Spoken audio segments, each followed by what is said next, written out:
నమస్తే, welcome to Leela's kitchen studio. ఈరోజు మనం ఒక స్పెషల్గా రెసిపీ చేసుకోబోతున్నాము. అదేమనేసి ఇప్పుడు మనం కిచెన్లో చూద్దాం. వంకాయ బత్ రెడీ చేసుకున్నాం. ఇప్పుడు చాలా ఈజీగా ఉంటుంది అండ్ టేస్టీగా ఉంటుంది. మార్నింగ్ బ్రేక్ఫాస్ట్ చాలా బాగుంటుంది. కుక్కర్ పెట్టుకున్నాం. ఇప్పుడు స్టవ్ ఆన్ చేసుకొని ఒక కప్ ఆయిల్ పోసుకున్నాము. ఆయిల్ హీట్ అయ్యాక ఒక స్పూన్ గీ వేసుకొని మసాలా దినుసులు, గోడంబి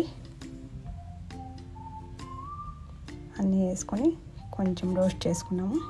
క్రష్ చేసుకున్న పచ్చిమిరపకాయ లేదంటే మిక్సీకైనా వేసుకోవచ్చు మీరు పేస్ట్. ఆనియన్ 2 ఆనియన్ తీసుకొని కట్ చేసినాను. రఫ్గా కట్ చేసుకొని వేసుకున్నాను. బఠానీ 1 కప్పు అంతా మిక్స్ చేసుకున్నాము. 5 ఇంకా 6 నేతిగా ఉండే వంకాయలు తీసుకున్నాను. టమోటాలు 2 టమోటాలు కట్ చేసుకొని వేసుకున్నాము. అన్నీ వేసుకొని మిక్స్ చేసుకున్నాము. ఇప్పుడు 1 స్పూన్ జింజర్ గార్లిక్ వేసుకున్నాము. అంతా పచ్చివాసన పోయే వరకు వేపుకున్నాము. ధనియా powder 1 spoon, garam masala 1/4 teaspoon, రుచికి సరిపోయినంత ఉప్పు వేసుకున్నాము. అంతా మిక్స్ చేసుకున్నాం. ఇప్పుడు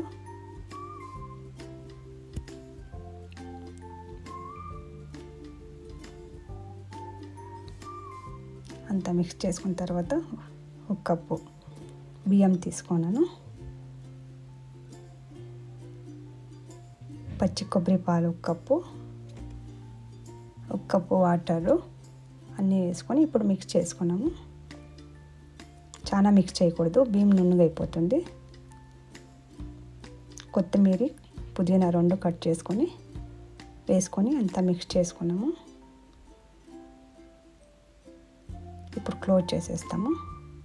కుక్కర్ క్లోజ్ చేసిన తర్వాత మీడియం ఫ్లేమ్లో పెట్టుకున్నాము. 1 or 2 విజిల్స్ వచ్చే వరకు వేయించుకుంటే బాగుంటుంది. 3 విజిల్స్ అయితే నున్నగా అయిపోతుంది. ఇప్పుడు కుక్కర్ చల్లగైంది. ఓపెన్ చేసి చూసి వంకాయ బత్తి ఎలా రెడీ అయిందో చూద్దాం. ఇప్పుడు అంతా చాలా మిక్స్ చేసుకోకూడదు, లైట్గా మిక్స్ చేసుకున్నాము.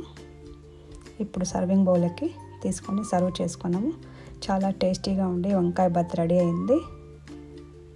మీరు ట్రై చేయండి, చాలా ఈజీ. Thank you.